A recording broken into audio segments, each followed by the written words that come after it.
पुस्तक लिखने की प्रेरणा तो स्वयं से ही मिली है, लेकिन मैं पिछले 6-7 साल से मेरे गुरुदेव सदगुरु रितेश्वर जी के चरणों में अध्यात्म की शिक्षा ले रहा हूँ।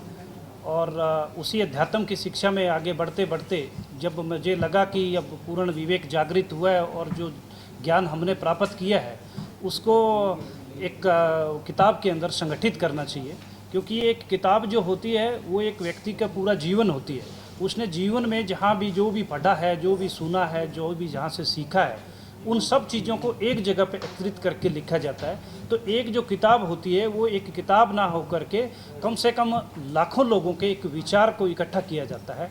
तो उसी बात को मैंने सोच करके इस किताब में लिखा, ताकि मेरे साथ साथ में मेरे देश के बाकी लोग भी इससे प्रेरणा ले करके और स्वयं की खोज के रास्ते पर चल सके। मेटरिस्टिक लाइफ में कहाँ है ये जाएगा जी, मेटरिस्टिक लाइफ है, तो एस्थेटिक लाइफ में आपका किताब पढ़ने के लिए समय कहाँ है? समय तो निकालना पड़ता है सर। अगर हम लोगों को जीवन का उद्देश्य पता चल जाए, अगर हमें जीवन का लक्ष्य पता चल जाए, तो हमारे पास फिर समय ही समय है।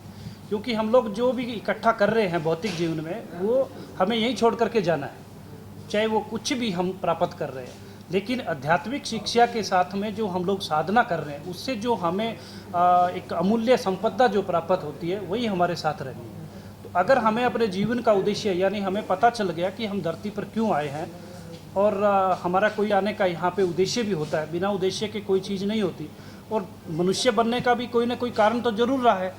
अगर हम उस कारण को नहीं खोजने का प्रयास करेंगे तो हमारे पास समय ही समय रहेगा। स्वयं की खोज कहाँ कहाँ मिल सकती है, अगर किसी को लेना हो ऑनलाइन या अमेजोन पे, फ्लिपकार्ट पर, और हमारे नील निकिन प्रकाशन जो है ना, और नील नारायण प्रकाशन, इसकी वेबसाइट के ऊपर, और हमारी एक एप्लीकेशन है वेदांग गुरुकुलम। अभी हम कुछ ही समय बाद में वेदांग गुरुकुलम के नाम से एक डिजिटल गुरुकुलम की भी स्थापना करने जा रहे हैं। कुछ ही समय बाद में उसकी भी लॉन्चिंग करेंगे, और उस दिशा में ये किताब जो है ये हमारा एक पहला चरण है।